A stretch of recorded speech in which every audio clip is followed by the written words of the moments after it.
Hello everyone. So today I want to talk about my switches that I've done in the room to try to get the sound better in here.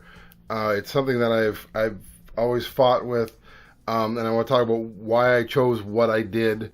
So when I decided I was going to do this, it was a while back. I decided I was going to do this, but it was one of these I just kept on putting it off, and then I just decided at the beginning of this week, you know what? It's about time I did it. So what I'm doing is I am replacing my old Behringer here. This is a Xenix 802 with an ART USB Mix 4, and there's two reasons. I had two criteria for what I wanted to do with this. Now, when I started, I was actually looking at getting a Model 12.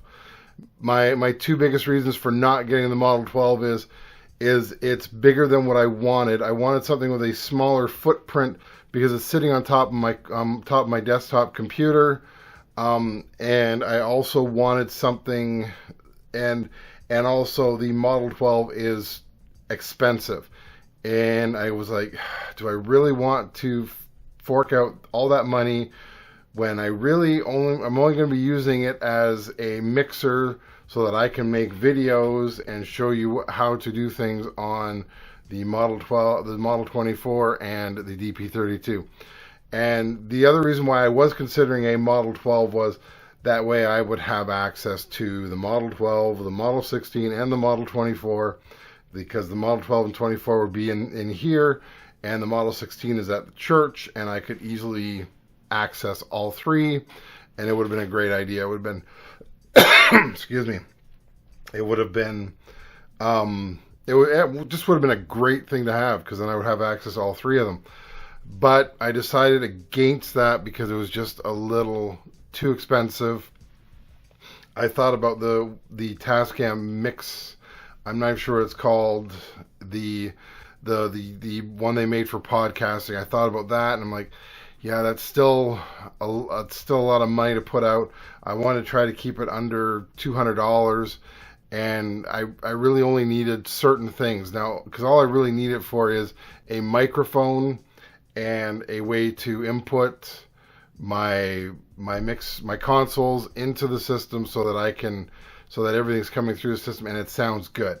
So ended up deciding, no, I'm just gonna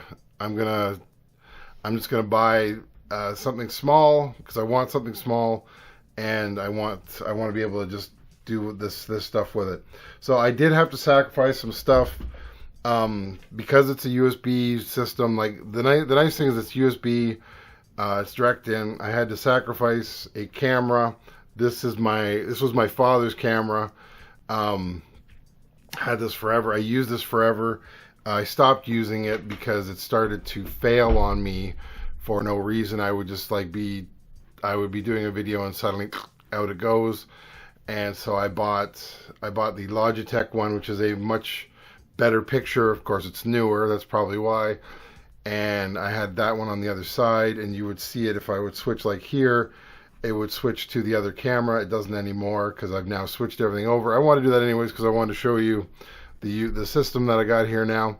So originally what I did was out of the main outs on the Behringer, I would go into the compact audio 2 back there, or complete audio 2 back there, which I'm still using as for my speakers.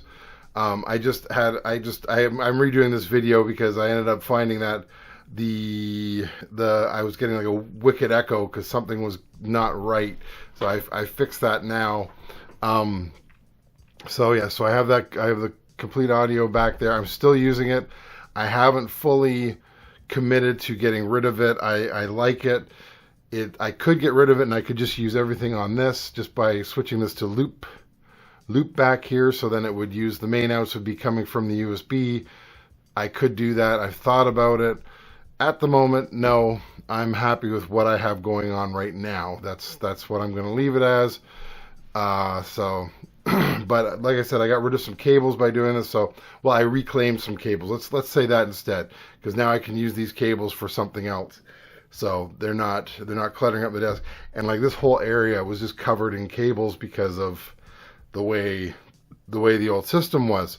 So that being said, so like, and the other thing I sacrificed is I would use on here, I would use the RCA inputs on this box to do the Tascam DP32 because it was just nice.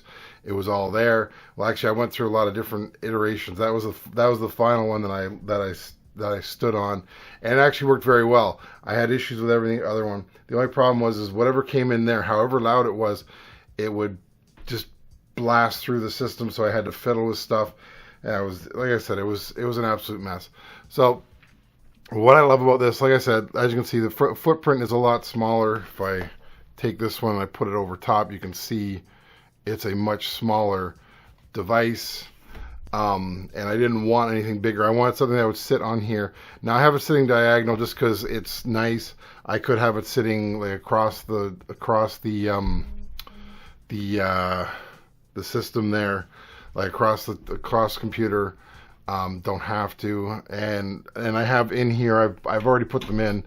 These I have quarter inch to RCAs, and that is so that I can record from the DP32, and I can just have it play into there. I haven't tried that yet. This is just, I just got this yesterday. I just hooked it up yesterday, last night. I just did some minor testing to see, and I fixed up the images here. So, but now I can use that.